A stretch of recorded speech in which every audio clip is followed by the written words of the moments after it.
It had to happen. From down under, we've come up with John Schneider, because is this the first show on television, I wonder, that's been shot in Australia by an American unit? I believe so. I think the Thornbirds were shot in Lake Piru or something, which is about 60 miles from Los Angeles. So yeah, as far as I know, it's the first time I've been there. First show I've shot there. Is this what the Australian sun does to your clothes? Yeah, it does. If you go swimming in your jeans and then allow them to dry, this happens. You ought to try it sometime. Before we talk about the show, tell me about the climate, about the weather, the land down there. Well, the land down under is, there's a lot of it. The outback, they call it the bush country, and I had gotten this incredibly romantic picture of what the bush country was all about, you know, from Crocodile Dundee and from Man from Snowy River.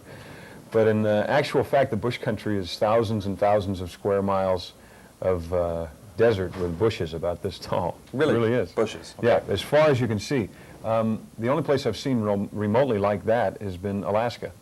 You know, where if you've been to Alaska, outside of Anchorage, you've just got, you know, thousands of miles of brush.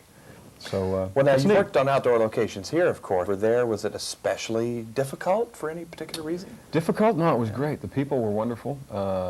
They are as nice as Paul Hogan would like us to believe, so there's no mistruth there. It's a little bizarre to be driving down the street and see a kangaroo crossing next 20 kilometer sign, or see an occasional camel wander by on the side of the road. They have a lot of camel rides. That seems to be the thing there, as opposed to burros. And is there also a danger of being upstaged by these same kangaroos? By these kangaroos? I don't know. I don't know. I only had the chance to work with a kangaroo, actually a little baby kangaroo, which they call Joey's. One time in the show, and I believe that's in the clip that you've got. Right. And he's eating Cocoa Krispies. Of course. The kangaroos, they seem to like sweets a lot. So it was neat. All I know so far is that apparently you were a villain in this. I'm the bad guy. Yeah. I'm the bad guy. I am going to try to get Donna Mills. Her father has left her an opal mine. I'm going to try to get it away. It was a bit of a shock for me because it was the first. The bad guy's fun, that's okay. I mean, that was a lot of fun. But when it came down to losing my first fight on screen and not getting the girl, it was a little strange. But it was a lot of fun anyway. Double jeopardy. Double jeopardy, how about that? Was it entirely shot down there? Any work done back here? Nothing was done here. Okay, so while you're over there, was that concurrent with the strike? Yes, it was. Tell me the logistics on that. You can work over there, and you had writers over there, but they couldn't work here? No, it was written before the strike started. It was finished and ordered and boarded and cast and everything before the strike happened. The strike will affect me, will affect folks who do, let me backtrack a bit.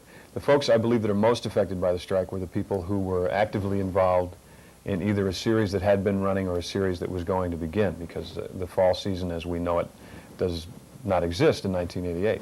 So those folks who were getting ready to go to work and whose television shows are written daily were affected. But movies for television and feature films are generally written and ordered, and you know, they get ready a long time before. So it didn't affect me yet.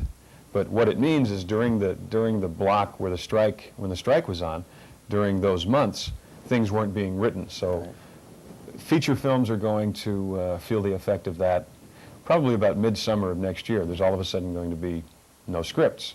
So it hasn't affected me that badly yet. But uncertainty is a part of an actor's daily life, and it's here you've got a little bit more now piled on, huh? Yeah, but that's okay. I've got the music. About the music. That's my last question. Okay. Will people be disappointed to hear? They're expecting you to sing, maybe. In this show?